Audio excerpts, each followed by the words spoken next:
Hi, everybody. Welcome to another edition of Horse Race Bets with me, Ken Rudolph. All right, what are we doing here? We're just kind of talking about everything that goes on in this crazy world of horse racing news, notes, rumors, gossip, and then we filter it through my 25 years of experience and kind of give you a different perspective on everything that is happening and maybe help you with some bets along the way. All right, we've got a lot coming up this weekend. You have to admit, horse racing does a pretty good job of kind of connecting certain events together to build up to a big kind of culmination of everything. And that's what's happening in Florida this week. They're building up to another running of the Pegasus World Cup. Really interesting the way they started this race back in 2017, but we'll get to that in a few moments. Before they get to that big thing on Saturday, well, they've got some action coming up here on Thursday. We talked about this in yesterday's show. The 54th Eclipse Award ceremony coming up on Thursday evening in Florida. And I was talking about how it's kind of it can be a long and boring evening, right? They're trying to serve the entire horse racing industry. And they do a really good job of making sure they honor like riders, members of the media, right? They obviously honor all of the horses with the 11 awards for equine athletes. They also honor the human beings with 6 awards for them. And one of the things that's always so interesting is, the evening may be a little long and boring, but it's not because of the production. Like they're doing a really good job of trying to keep things moving. But it's usually all about the people, right? And so the biggest, most controversial category is Horse of the Year. So you have all these different awards for all the divisions, and that's great. Looks fantastic on your mantle. But there's really not much controversy sometimes in those categories, but Horse of the Year is always controversial. So I was thinking about that, and I was like, there have been some really, really interesting Horse of the Year speeches, especially in the last, 15 years. And I decided to kind of think about them and rank them from perfect to downright petty. And so starting with perfect, I kind of didn't really start paying attention to Horse of the Year until it affected me personally. And I guarantee you, I don't know if there's ever been a more heated debate in the entire existence of horse racing than what happened in 2009 with Rachel Alexandra and Zenyatta. 2 incredible fillies, and they're operating on different sides of the country. So we've got this kind of an East Coast, West Coast thing happening. I know out here on the West Coast, we're like, Zenyatta's the greatest thing since sliced bread. And if you doubt me, I will fight you in the parking lot. That was our whole mindset. And on the other side of the country, they were like, no, we've never seen a filly like Rachel Alexandra. We've never seen this before. And we're like, didn't you just see Zenyatta run past 13 male horses in the Breeders' Cup Classic like they were standing still? You didn't see that? You've never seen that before. So it was just really, really intense and really crazy. And so the only way that you could sort of temper that ridiculous, chaotic enthusiasm and fanatical support was obviously to make the announcement. And then the connections kind of had to do something that would sort of temper all of that. And in that first one in 2009, Rachel Alexandra won Horse of the Year over Zenyatta. And the late, great Jess Jackson, he did an outstanding job. It was a great speech. First of all, it was short. It was like maybe 3.5, 4 minutes. But he really took the time out to make sure that he thanked his rider, Calvin Burrell, who did a great job with that filly. But then he also took time to speak to Jerry and Ann Moss. Those were the breeder, co-breeder, and co-owners of Zenyatta. And he made it a point to be like, hey, you guys have been really charming, really graceful, really classy, really professional. And we've talked throughout the year. People didn't know it. He's like, no one knows this, but we talk all the time. We congratulate each other. And I just want to thank you for being so classy. And it's like, yeah, because Jerry Moss is extremely classy. And so it was really good to see someone kind of acknowledge that there's a way to do it, right? Now, it was really, really bitter. And we were all super mad on the West Coast. We're like, fine, they got a race. And then, they had to retire Rachel, and you understand things like that. But the Moss family's like, no, we're not going to retire Zenyatta. Let's do it again. And so they were able to go around one more time. And even though she would end up losing to Blame in the Breeders' Cup Classic, she would prevail over Blame in the Horse of the Year category. And another really, really great speech as Mr. Jerry Moss got up there. And while he did go on a little long, it was still really nice and classy, and there was no no bitterness. He wasn't vindictive about it. He was just really, really a man who you could tell, and we already knew from all of his accomplishments in the music industry before he made his way kind of full time into horse racing. You just kind of knew this man was a really cool, professional, gracious, classy man. And on a personal note, I got to say, he was awesome to me.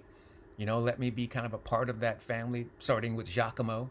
He made me kind of an unofficial member of the stable family, and I could go back there and see Giacomo anytime I wanted to. I could go see Zenyatta, although I was too afraid to go see Zenyatta. That's a whole nother conversation, but he was just really great.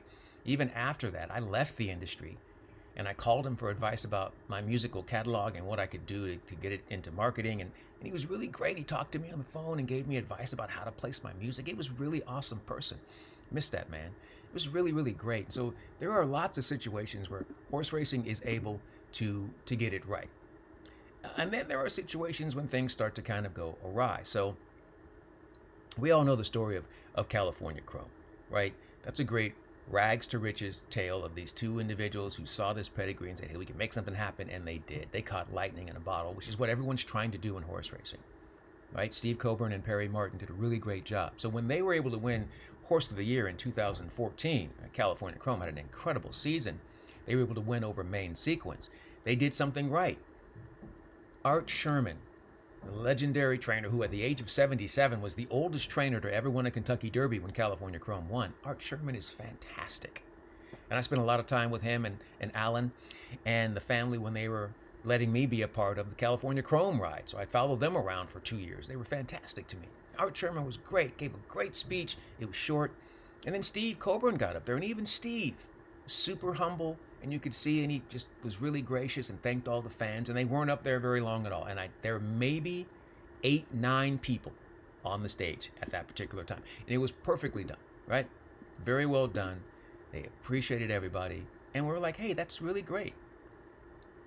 Something happened over the course of the next 2 years, because when California Chrome was once again announced as Horse of the Year in 2016, man, the wheels fell off of the entire ceremony when they were named Horse of the Year over Arrogate. Arrogate, obviously an incredible horse who would eventually surpass career earnings that California Chrome had accumulated, at 14.7 million.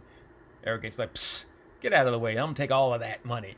But California Chrome was still the Horse of the Year. And everybody knows, all of a sudden, Perry Martin, the co-owner and co-breeder, and really kind of the mastermind behind all the really aggressive moves that they made in order for California Chrome to be the legendary horse that he became. Perry did all of that. And he took to the stage and tried to let everybody know that he did all of that. And it was kind of a petty and vindictive speech. And like I said, that man is really nice. At least he was to me. He gave me unlimited, unfettered access to, at that time, the greatest horse in the world. And I was able to do whatever I wanted with California Chrome. And it made for good television, whether I was with TVG, FanDuel, or when I was with CBS Sports and CBS News in Sacramento. It was fantastic coverage, us following Chrome across the country. But on that particular night, in that particular moment, Perry was a little too much, right? This is a little too much. But one of the things about horse racing is they always get you back. And I really feel like the ultimate revenge that horse racing got on California Chrome and the connections was the creation of the big race that's coming up this weekend, the creation of the Pegasus World Cup. Now that started back in 2017, and if you recall, the initial concept was that the entrants had to buy their spot, and it would cost you $1 million. So the connections in California Chrome said, yeah, we'll put up that $1 million. Horse racing's like, welcome to my parlor, said the spider to the fly. So they're like, give me some of that money back that you earned. They took that $1 million. California Chrome was not even close to being ready. He faded all the way back as Arrogate just cruised to victory. And that was the last time we saw California Chrome. And, Blue Bloods in Kentucky are like, yeah, we got that money back. And so I feel like that was a little bit of revenge, a little bit of them sticking it to California Chrome. But he's still an incredible horse. But they helped to create this big race, and they thought it would be a lot bigger, right? It got up to $16 million the following year. It was the richest race in the world, and they couldn't sustain that. Connections were not going to continue to pony up and pay $1 million for the race. So now you get in for free. It's worth $3 million. But it's still a great race at 1 1/8 miles, and it'll wrap up a 13 race card on Saturday at Gulfstream Park. Hopefully the rain stays away. I absolutely love a horse in this race. I like horses who are going in the right direction. They're improving. And this horse that I love is a horse by the name of Locked. And my favorite jockey of the year, 2024 was the year of me betting on Johnny Velasquez and making a lot of money. 2025, I'm going to do the exact same thing. Johnny Velasquez riding this horse for the Hall of Famer Todd Pletcher. And this horse is stretched out last 2 times, right? 7 furlongs in a mile. Now going to go 1 1/8 miles. I think he's got the perfect running style, the perfect jockey. I don't know if he's going to be value. I'd say he might be 7-2, but he's a lock for me. I am all in on that horse, and I'm coming in to scoop all of the monies. But even before I get to that, it's Thursday. You know what that means? Turfway Park is back in the mix. Man, I love me some Turfway Park. So I'm going to get nuts. I'm going to get crazy with the cheese whiz. My best bet coming up on Thursday is with my favorite jockey at Turfway Park. His name is Fernando de la Cruz. He's incredible. He's got a horse in the 10th and final race on the card, a horse by the name of On Palm Sunday. He's the number 3 horse, morning line. He's probably 5-2, 7-2. He will get bet down. He's been knocking on the door to get a victory in the last 4 or 5 starts, and with Fernando in the irons, I think they'll figure it out. I'd be lucky if I got 5-2. I'll probably get 2-1, but I'm good with that. I'll put $20 on that horse to win, and that'll kind of help to fuel the bankroll as we make our way into the weekend and get down to business, because Saturday is a massive, massive card. And one of the things that I do is, everybody loves to play the big days, but I refuse to spend a lot of money on a big day. I'm trying to hit the pick 5. I'm not trying to buy the pick 5. There's a difference. All right. Hey, that's what's happening here today, and we're going to continue tracking everything that's going on in this really exciting sport of horse racing and all the controversial stuff that happens. Once we get past the Pegasus World Cup, it is pretty much laser focused, tunnel vision. All we're thinking about is that first Saturday in May. But there is a lot happening before we get to that spot. So we'll continue to check in on what's happening with our Derby runners and as the entire road to the Kentucky Derby. All that and so much more next time here on Horse Race Bets. Until then, I'm Ken Rudulph. Good luck and enjoy whatever you are into today.